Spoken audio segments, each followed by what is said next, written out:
दोस्तों, जो चुनाव आयोग बीजेपी के कहने पर चुनाव की तारीखों तक में बदलाव कर देता है, क्या उसने प्रेस कॉन्फ्रेंस से पहले की ही जानकारी लीक कर दी थी?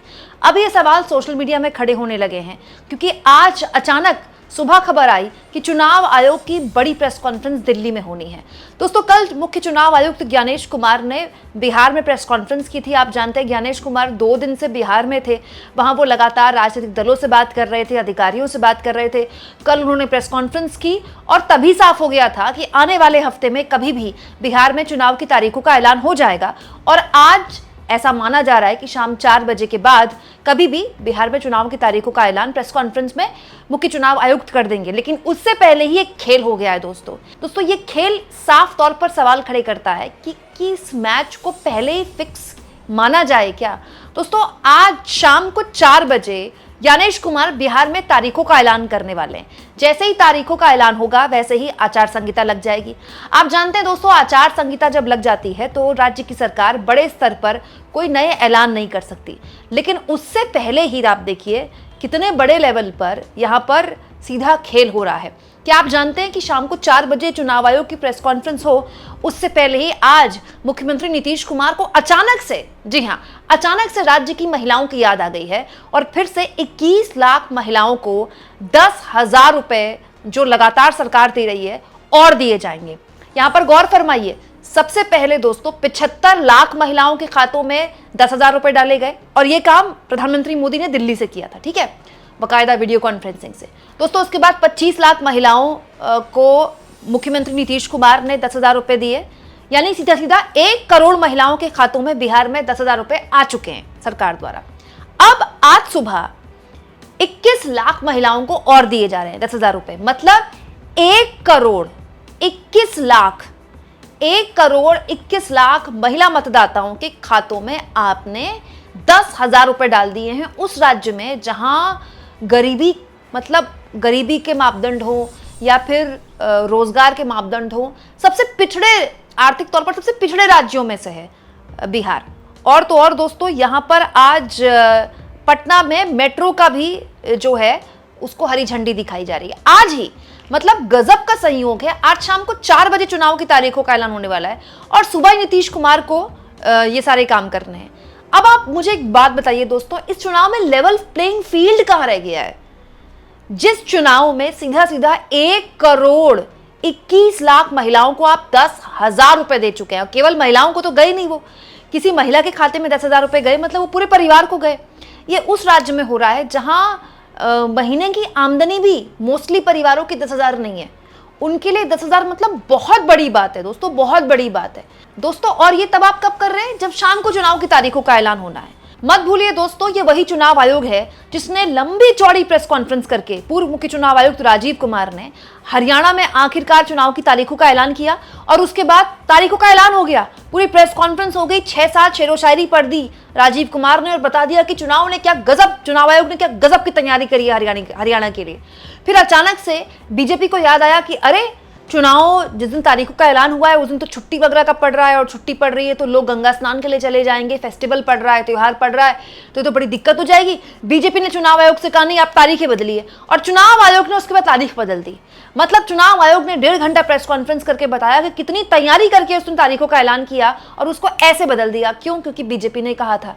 अब बड़ा सवाल दोस्तों लोग ये उठा रहे हैं कि क्या इन तारीखों का ऐलान आज होना है? इसकी जानकारी भी पहले से नीतीश कुमार को थी क्या?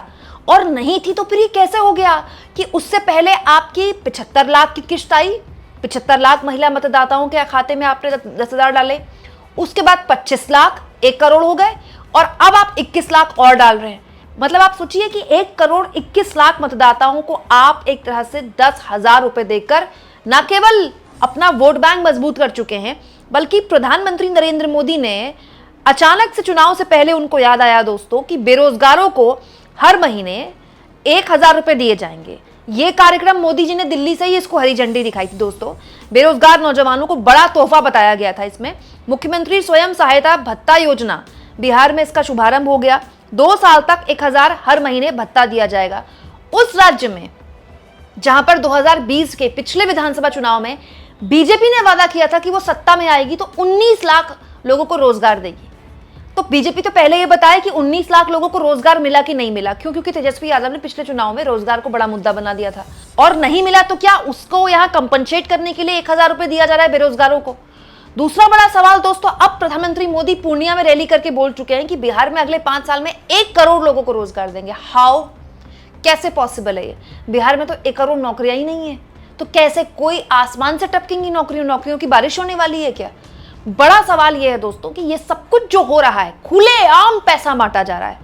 एक बार भी प्रधानमंत्री मोदी सोच नहीं रहे हैं कि जो वो कर रहे हैं वो बाकी पार्टियां भी कर सकती हैं। कल को पश्चिम बंगाल की मुख्यमंत्री ममता बनर्जी ने चुनाव से पहले 25,000 रुपए बांटने शुरू कर दिए, फिर क्या होगा? किस मुंह से बीजेपी कहेगी नहीं ये गलत है या रेवड़ी है?